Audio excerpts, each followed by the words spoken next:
को सहयोग अनि श्रीमती छोरीको विशेष फोकस भनौँ कर लगाएर जुमबाटै फर्म घटेर हाम्रो बालकलाई 2000 थियो फर्म शुल्क के अरे तालिम शुल्क अझ फर्म शुल्क पनि थियो हाम्रोमा त 100 रुपियाँ। त्यसपछि बाँकी अरू शुभचिन्तकहरू घरमा जानेर कन्या सेवा गरिराख्नुहुन्थ्यो, हलबाट पनि जानुहुन्थ्यो, कहिलेकाहीँ जस्तै लाइन भएर जानुहुन्थ्यो। सबैप्रति म आभारी छु र धन्यवाद दिन चाहन्छु।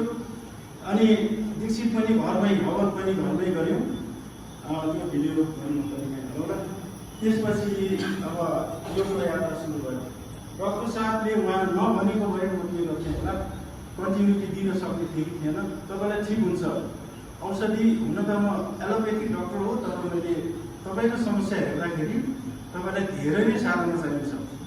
धेरै तपाईँले शरीरका तन्तुहरू, कोषहरू र अङ्गहरूलाई एक्टिभेट गर्नु जरुरी छ। त्यस कारणले औषधि धेरै नखानुहोस्, नत्र भने स्वार्थी डक्टरहरूले त औषधिमै जोड गर्नुहुन्थ्यो होला, उहाँसँग त्यो भावना गर्नुहुन्छ। अनि फेरि ट्युमर पनि आइसकेको रहेछ पिसाब, तर त्यो झरीच्याउ जस्तो कोटका नहालेको 12-15वटा छ भन्नुभएको थियो। पिसाबको धार नापेर थाहा पाउनुभयो, अनि औषधिबाट सेकाइबाट त्यो पनि सन्चो भयो। तर फेरि आइहाल्छ नि, साधना गर्नु होइन भने तपाईँको मेन्टलको समस्या चाहिँ रहन्छ, अलिअलि रहिरहेको छ, सावधानी दुःख गर्नु होला, अरू चाहिँ सबै हराउँछ भन्नुभएको थियो। मैले आँखा ल्याउँदै लब्धे गुरुले तालिम दिने बेला मैले तल एउटा शरीर, माथि 3वटा 4वटा 2टा यो टाउको देख्थेँ मैले। आँखाको दृष्टि त्यति गइसक्यो। अनि एउटा शब्द भनेको अर्को शब्द सुन्थेँ, घरमै पनि एउटा शब्द बोल्दैछन्, मैले अर्कै सुन्थेँ। के भएको भन्दाखेरि बुढो भएको पनि भनिदिएको है।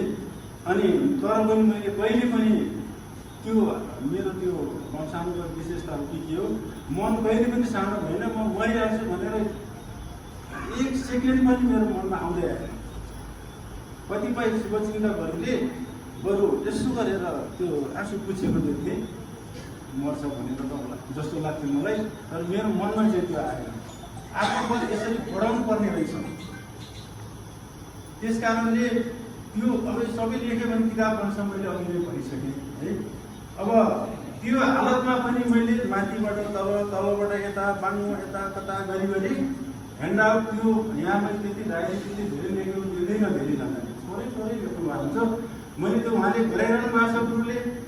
अनि खुट्टा उता जान नसक्नेमा फेरि श्रीमतीले उता खुट्टा लगाइदिने, हात उता लगाइदिने, यो मुद्राहरू मिलाइदिने, सहयोग लिनुहोस् हरिजी भनेर उहाँले यति धेरै गर्नुहुन्थ्यो। मलाई धेरै फोकस मैले हुँदा अनि आजको यो सफलता भनेको, पहिलो सफलता भनेको मुख्य केन्द्रीय प्रभारीज्यूले उत्प्रिएर नदिएको भएका सम्पूर्ण भनिदिएको भए सायद म ब्याक हुन्थेँ कि।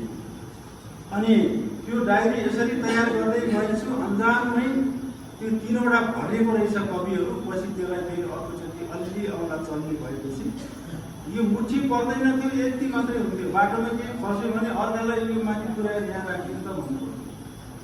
नेपालगञ्जमा 16 वर्ष पढाएँ क्याम्पसमा, त्यति बेला त्यो त्यहाँको शीतलहर र त्यहाँको यो लु चल्ने, त्यस्तोमा पनि एक्लै बसेँ। जुत्ता लगाउन नसक्ने, त्यो शीतलहरमा पनि सेन्डिल त्यो सजिलै छिर्ने, खुट्टा सुन्ने र फेरि ठुल्ठुलो सेन्डिल किन्नु पर्ने। अनि त्यो अवस्थामा पनि मैले जुत्ता नलगाएर पढाएँ कति वर्ष। घोप्टो परेर त्यो फिता बाँध्न नसक्ने जुत्ता लाउने हराए, जुत्ता छिर्दैन थियो खुट्टा पुलेर। पेट पुलेर यहाँसम्म आइसकेको छ, सर्टको ट्राक यस्तो ठ्याल्ल भएको छ। प्यान्ट लगाउनु त्यो कम्मरै ठिक हुँदैन।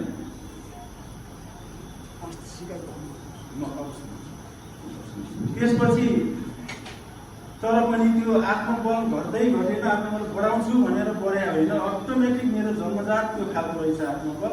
अनि डक्टर रिपोर्टले के भन्नुभएको थियो लखनऊमा भने, तपाईँको औषधि नगर्ने हो भने तपाईँको चान्स 99% छैन। रिपोर्टमा छ, त्यो रिपोर्ट मैले केन्द्रीय कार्यालयमा पठाएको थिएँ।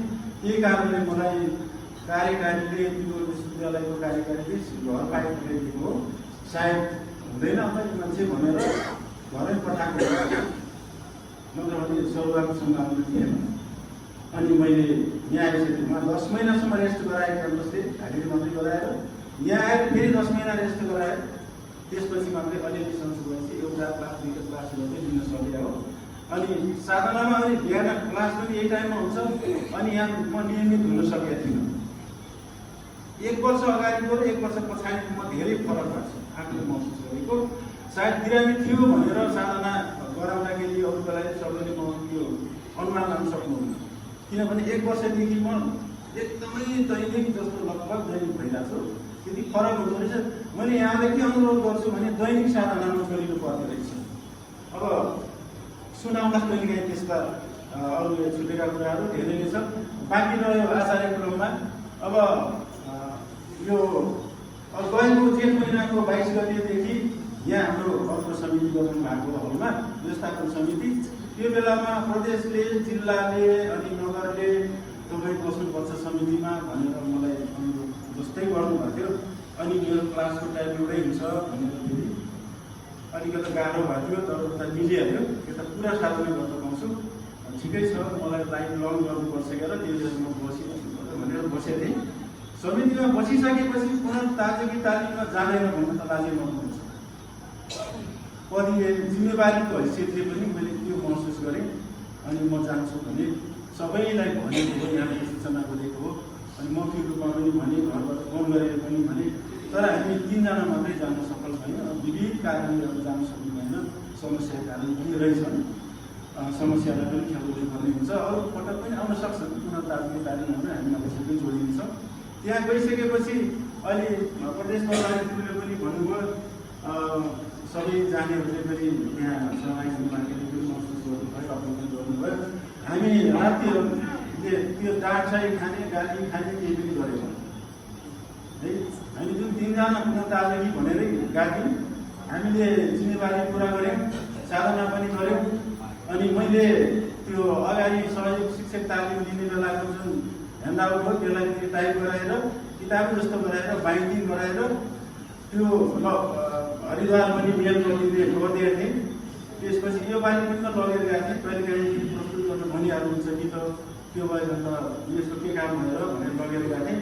त्यो प्रस्तुत गर्ने अवसर पनि दिनुभयो। त्यो नेपालको एउटा मात्रै रहेछ त्यस्तो खालको डायरी र त्यो लुम्बिनी प्रदेशको दाङ जिल्लाको राति योगल साधना केन्द्रकै शाखाको रहेछ। अनि त्यो प्रस्तुत गर्ने मौका पाएँ। उहाँले धेरै नै रुचाउनु भएको छ। सायद यस्तो खालको हुनुपर्छ, यस्तै सबै गर्दा आओस् भनेर उहाँले अरूलाई पनि प्रेरित पनि गर्नुभएको थियो। अनि हस्तलिखित पनि लगेको थिएँ, टाइपवाला पनि लगेको थिएँ। समयको हामीले हेर्न पाइनँ, यसको लागि म क्षमा प्रार्थी छु। अनि अहिले पनि ठुलो कपी थियो। मैले 51 पेज लेखेको रहेछु। ठुलो कपी झन्डै रजिस्टर जस्तै छ। 51 पेज 2 साइड गरेर लेखेको रहेछु।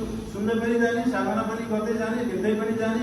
ढाड कमरको समस्या मकर आसनमा बसेर लेख्नु होला है। तपाईँ भन्नुभएको थियो मलाई मकर आसनमा गाह्रो भयो भने झ्यालको छेउमा कुर्सी लैजानुहोस्।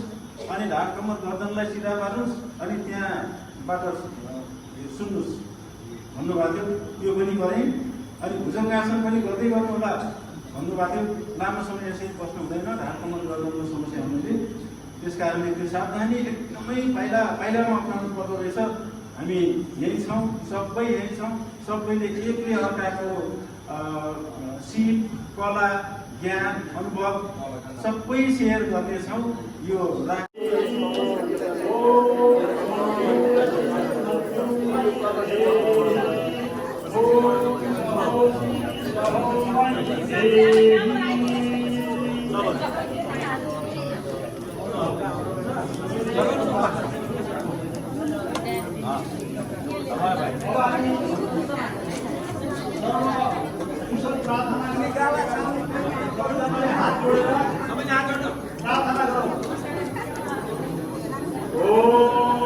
सर्वे भवन्तु सुखिनः, सर्वे सन्तु निरामयाः, सर्वे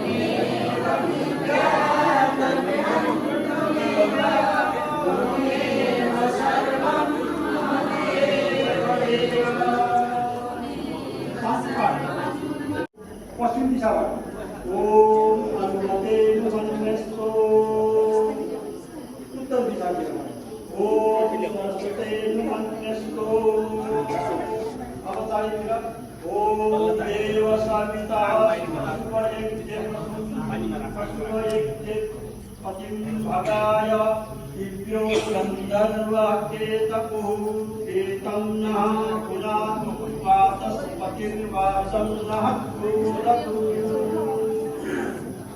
दक्षिणतिरबाट हिँडेको तराईतिरबाट जललाई हामीले सेवन गरिसकेका छौँ ताकि अन्तिमको तराईतिर नफैलियोस् भनेर हामीले अब हामी